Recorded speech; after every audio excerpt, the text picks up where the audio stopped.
All right, so we are in this Dinner with Jesus series. The idea being that we're going to take a peek into some of these intimate moments around dinner. This one in particular, intimate is not how I would describe it. The one we're going to hit today, this is in Luke chapter 11, if you want to go ahead and start turning that way.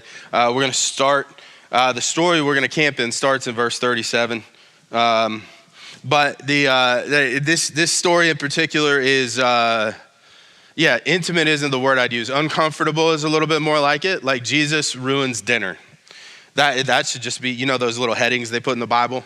That should just be it right there. Like Jesus spoils Pharisees' appetite. That's pretty much the way that this goes. So this is in Luke 11. So there's a tool that you can use in Bible study called the gospel harmony.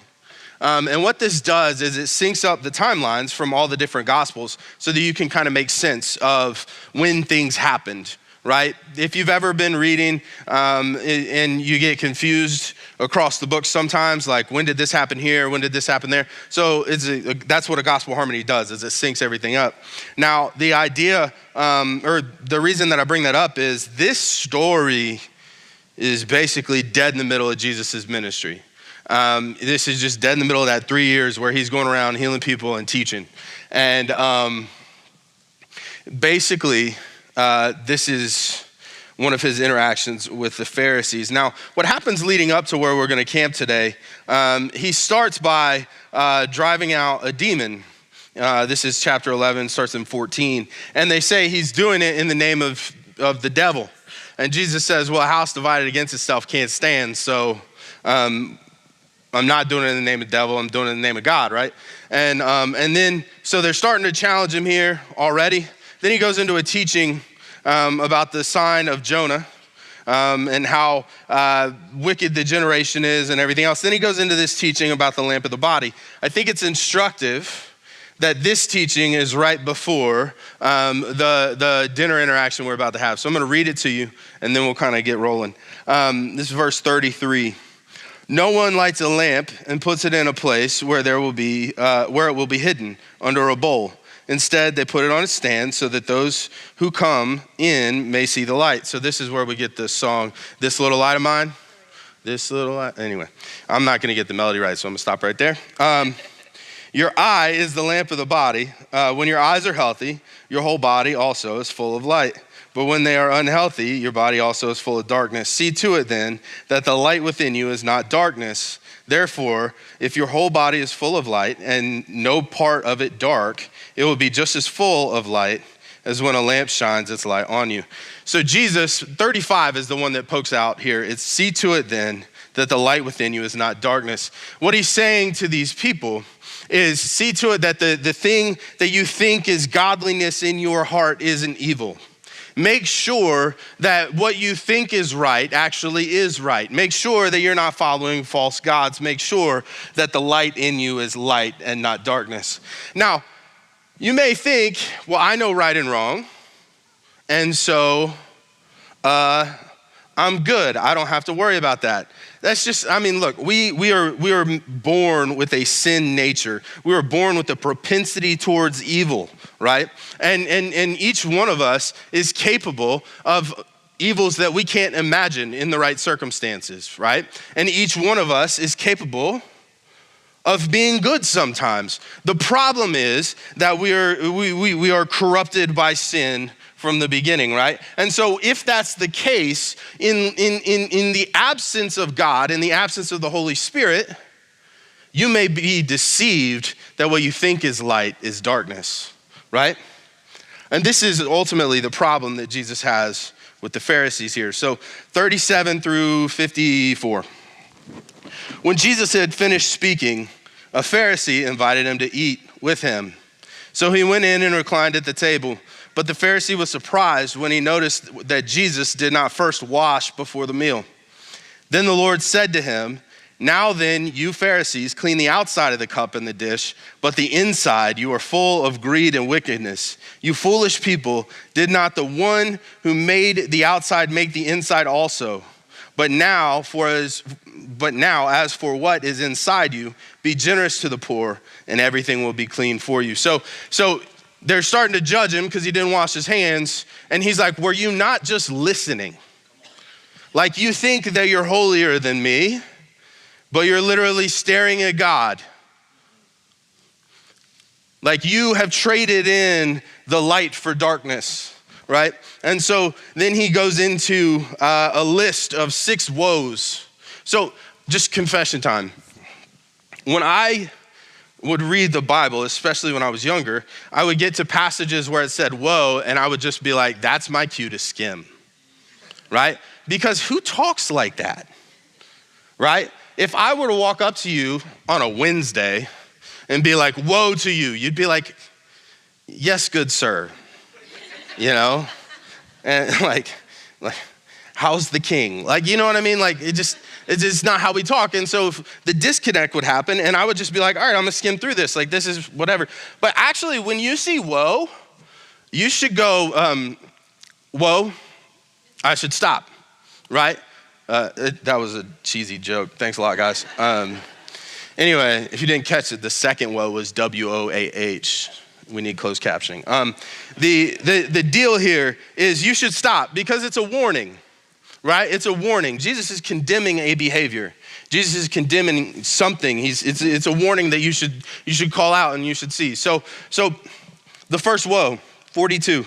Woe to you, Pharisees, because you give God 1/10 of your mint, rue, and all other kinds of garden herbs, but you neglect justice and love of God.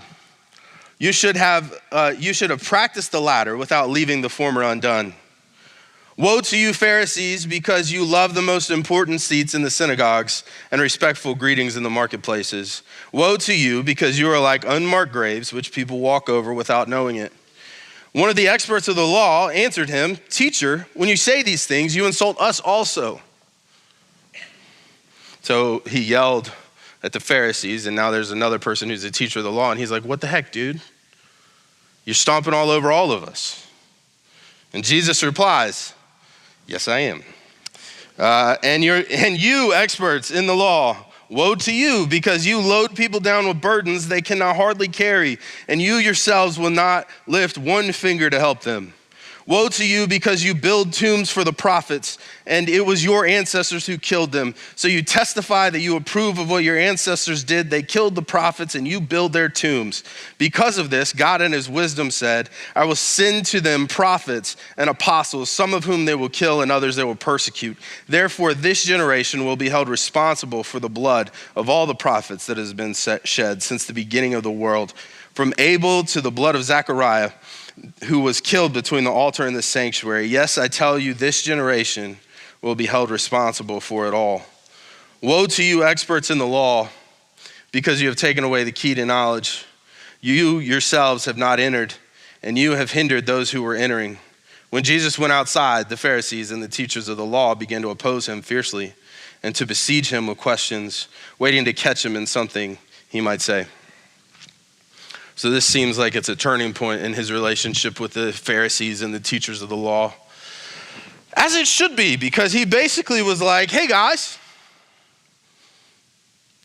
you're really wrong about everything, right? Like this is not, actually it's worse than you think. So anyway, let's do this. What we're gonna do is we're gonna go 2 observations of Jesus, what Jesus says in the beginning, and then we're gonna unpack each of the 6 woes real quick, all right?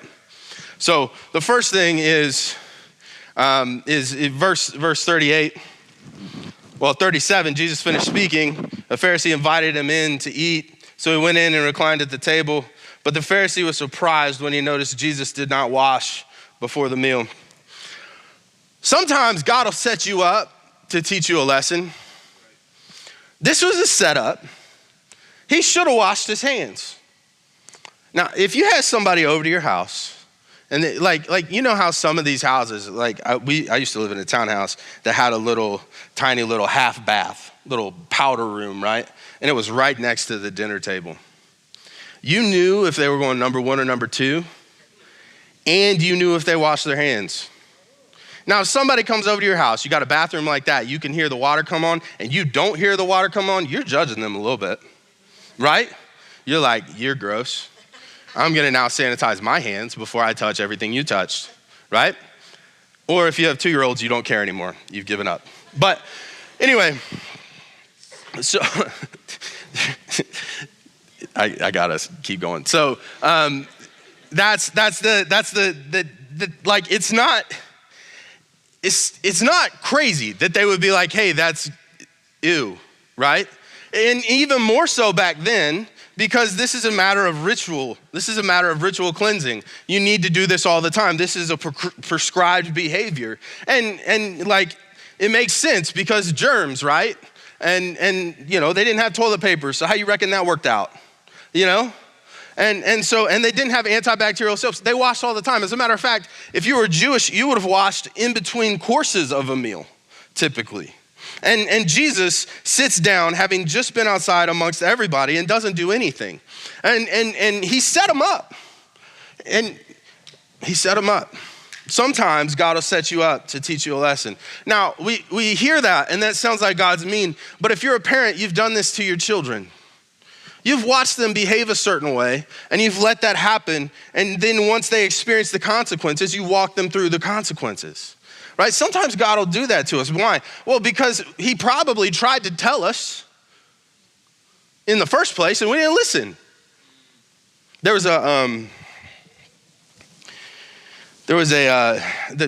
So when I was a kid, there was a adult leader in the youth group who just decided that I was her favorite, right? And she was one of my friend's moms, and she was always just really kind to me. Basically what it boils down to is I was a pastor's kid, and everybody expected a certain level of behavior from me. And she decided that she was just gonna act like I was right, whether I was wrong or not, right? And it was just her way of trying to love on me. And so that was kind of the relationship that we had. We ended up working together at the church for a little while. And she came in one day and she was upset about an interaction she'd had with her son. At the time, I would work out with her son, right? We would go work out. And that day happened to be bench press day, because if you're a gym bro, every other day is bench press day. So we went in, and she was upset. We went in to work out, and he was bench pressing. I was like, hey, you want to try to max out today? You know, he was like, yeah, because he was like a freshman, sophomore in high school, and they always want to max out. Need to know how strong they are. So he's like, yeah. So he's pushing. We get to like 245 or whatever, and you got to remember, 14-year-old, a strong kid, right? Get to like 245 on the bench press, and he does one, and then he goes for a second one, and it sticks. Just can't move it. If you've ever done this before, you know there's a point that once you fail, it's just kind of over. Your chest gave up. You are not getting it up. And that's where he was. And I looked at him.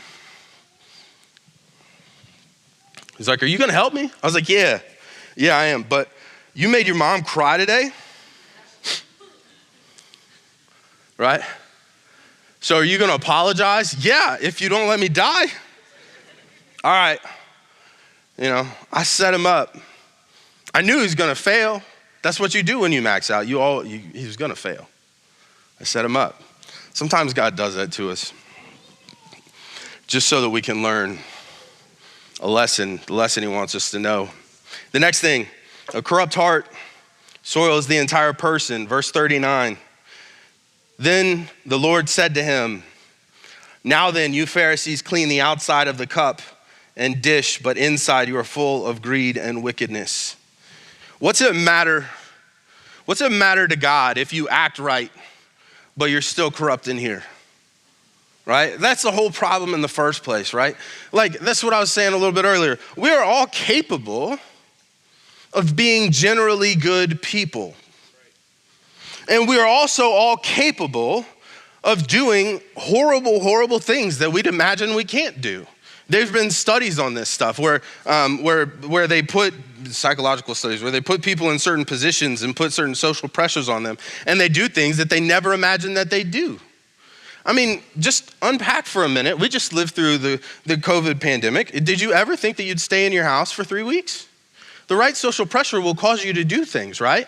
And so that's the way that this might have been longer through, I don't even remember. It's 2024. So that's just the way that it is. We're capable of all of these things. The issue is that we're corrupted by sin.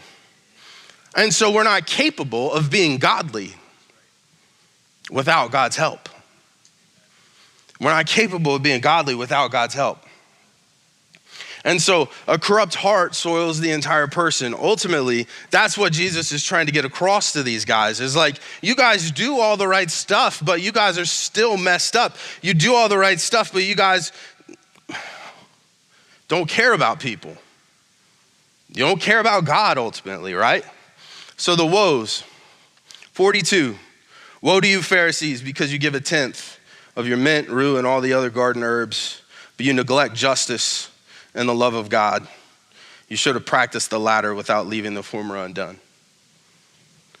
What he's saying, if we contextualize what he's saying this: in your pursuit of righteousness, don't neglect God's character, right? Good, you tithe. That's what he's saying. Good, you tithe, but you don't act like God and you don't do the things that honor him. Other than that, you should have done that and done the other. This is not a matter of either or.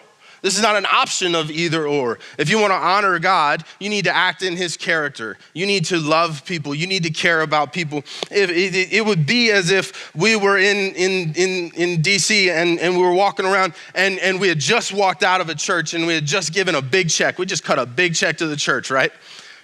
And we're in DC and we're walking, and then there's a homeless guy right there, and he asks for something. And we spit on him and walk away. This is the behavior, right? Cool, you gave money, keep it if you don't care about people.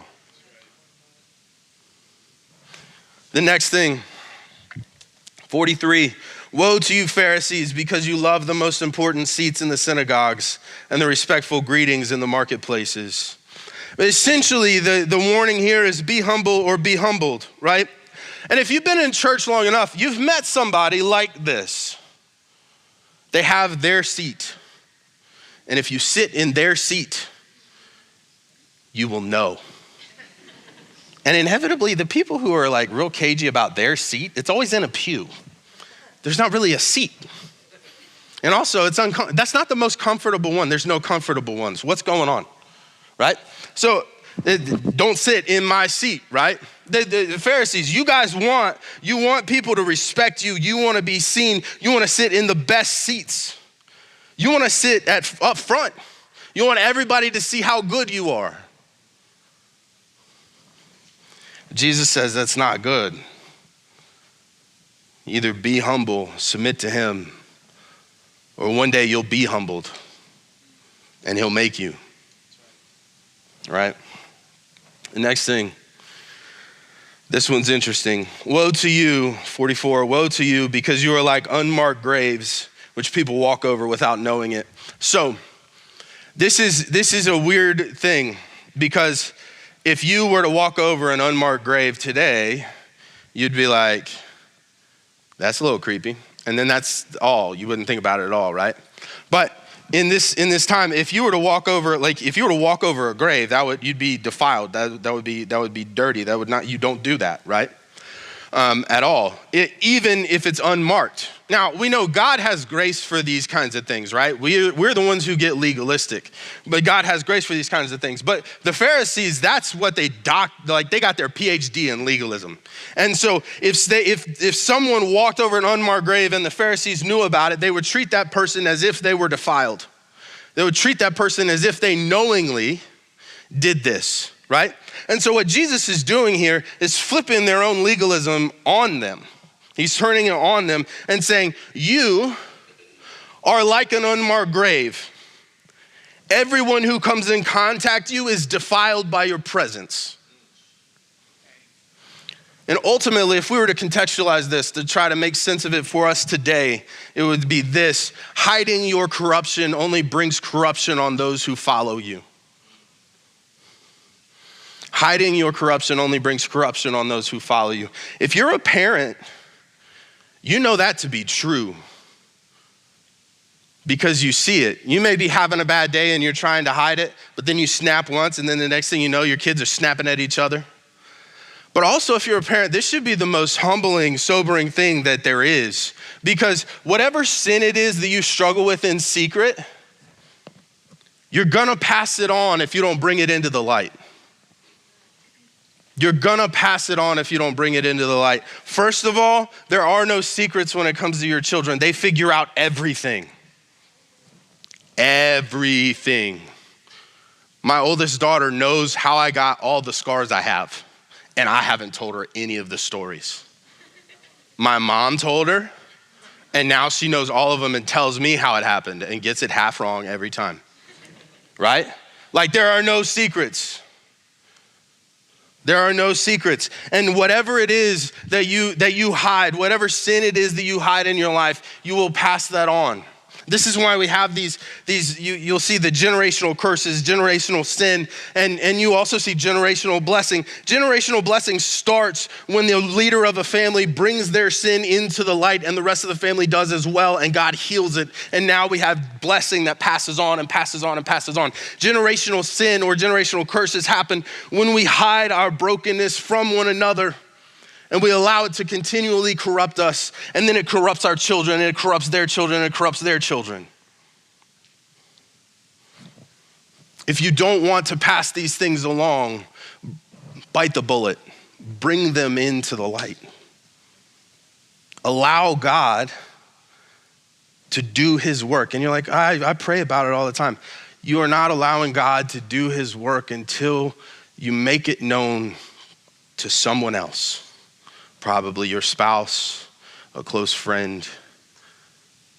Until you invite the body of believers into that secret, it's still a secret and it's still corrupting. Now we turn. One of the experts of the law says, hey, you're picking on us too. And Jesus goes, yep, I am. Woe to you, because you load people down with your burdens. With burdens they can hardly carry, and you yourselves will not lift one finger to help them. So these teachers of the law are teaching the law in such a way that people could never accomplish it. They will never be able to do it. And you got to remember, we know now that we can never be good enough, but under the law of Moses, that was the goal, was to be good enough, was to be righteous, was to follow the law entirely, to do everything you possibly could. And what these people are doing is teaching it in such a way that they could never accomplish it.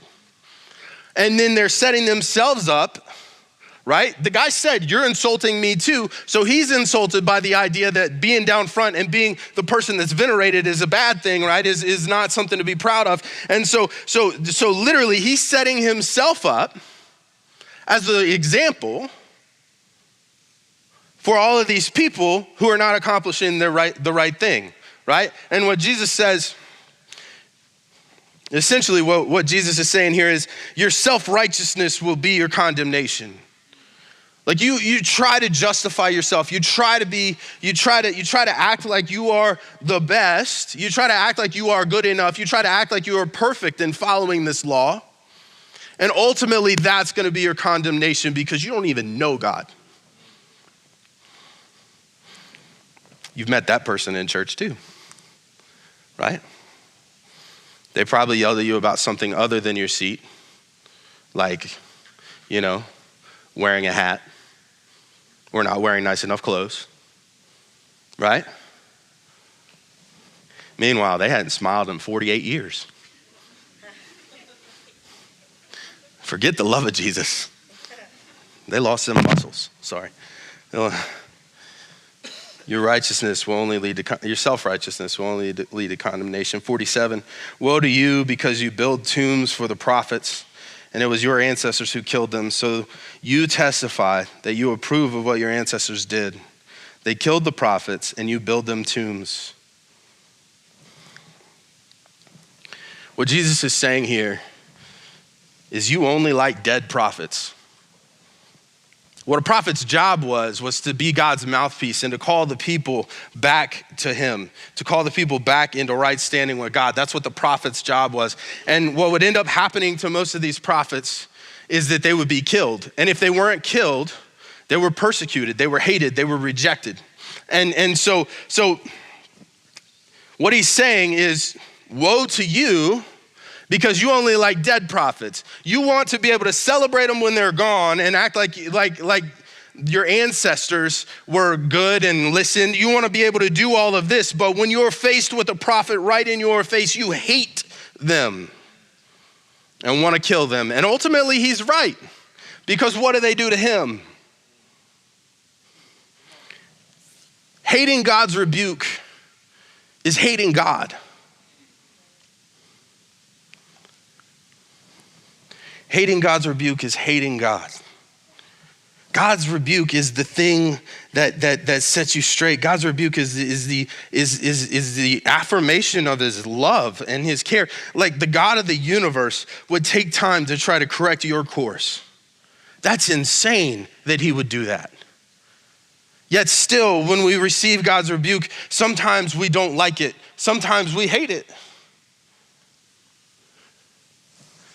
It's like we're spiritual teenagers. We want all of God's love and all his money,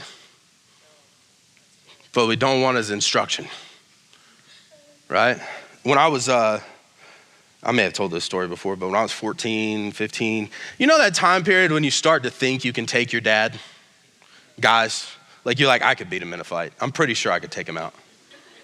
That's always in that like 13 to 16 range, depending on how big your dad was. And mine's 5'9", so it's probably around 14. And so I was already 220 pounds at 14. So I had a big weight advantage. But anyway, it was around this time. And I mean, this is the dumbest thing ever, but I walked downstairs and he said, Robert, I asked you to do the dishes. I said, I did the dishes. He said, then why didn't you start it? I was like, I put the dishes in the dishwasher. Son, the dishes aren't done until they're clean. Well, I put the dishes in the dishwasher. Next thing I know, we're nose to nose, right? Because I don't want to hear any of his crap, which is instruction on how to, actually clean things. I don't want to hear any of his crap, and he ain't taking none of mine. And we're this close. In this moment, I hate his rebuke. And this is the only time in my life that me and him almost threw down. We went at it. If I did this with my father all the time, eventually we have no relationship. It only happened once. But if it happened all the time, one of us would have got arrested and we would have no relationship. This is how we treat God. This is how the Pharisees are treating God. The teachers of the law. The last one here. Woe to you experts in the law, because you have taken away the key to knowledge. You yourselves have not entered, and you have hindered those who are entering. This is what Jesus is saying here. Woe to you, because you do not allow the people who follow you to understand how to get to heaven, and you're not going. You are in the way. You don't qualify, and you're a roadblock.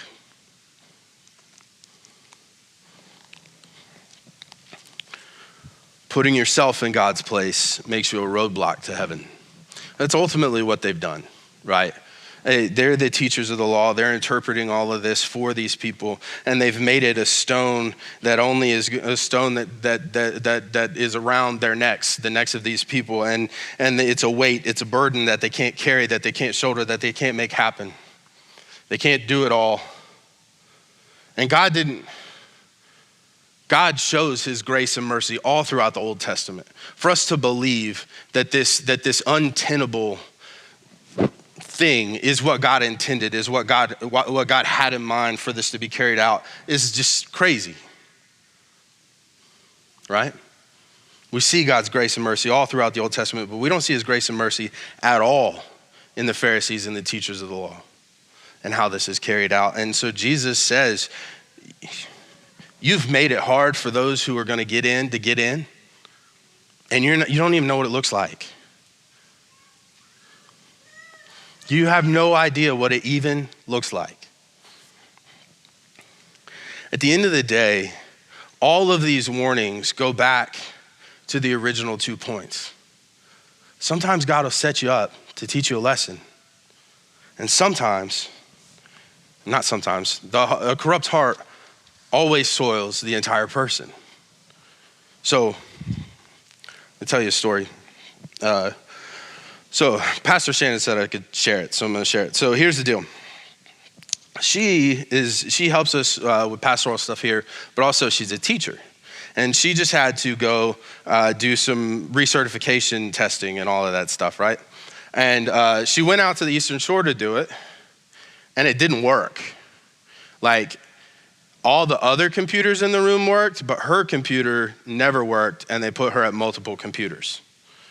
So it's like, either Shannon is a great hacker and we don't know about it, or God just didn't want her to take that test that day, right?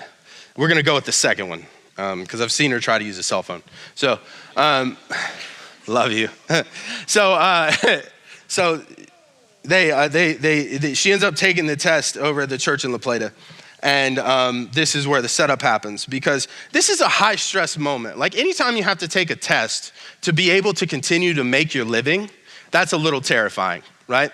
And then on top of that, it didn't work out right the first time. And then on top of that, she's having to do it in an unfamiliar place. And then on top of that, like, there are legitimate security concerns, because if anybody comes in the room while she's taking the test, it's a big problem, and she's in a public office. So all of this, and then she walks in the office, and she comes face to face with somebody that she didn't want to come face to face with, right? If you've been in the church long enough, you know that people hurt people, you know? And she came face to face with somebody who had hurt her in the past, right before she has to take this test, right? That's not when you want to see them, you know? Like, you know how it feels when you see somebody that you didn't want to see, that you just had it out with, or you just had a problem with, or just hurt you. You know, like, it feels like your stomach's gonna come out your butt. It's just like, oh, that on top of the test, right? And God said, hey, don't hit him. Hug him. Keep that mean finger in line with all your other fingers and wrap him up in a hug, right? So she ends up having to hug this person who had hurt her in the past, and all of that. And then she sits down to have the test, super flustered, and none of it goes right. She's supposed to have these accommodations for some medical reasons that she doesn't get, and the test ends up going super poorly because of it. And now it's this whole mess, right? And I walk in at the end of all of that, and my kids run up to her when she's freaking out. It was a whole mess. But here's what God did.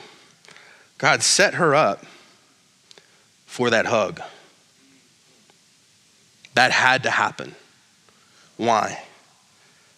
Because unforgiveness corrupts the heart, and the corrupt heart soils the entire person. He set her up for that hug. And then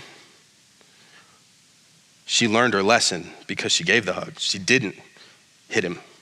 She didn't walk away. She didn't ignore him, right? That's what probably most of us would have done. We wouldn't have hit somebody, but we would have been like, you know, duck into a room, lock the door, whatever, right? Then on top of that, because she learned the lesson, here's what God did. She gets a call a week later, and they say, hey, we are so sorry you didn't get those accommodations. We're only gonna make you take this portion of the test, and we're gonna let you move forward in the process.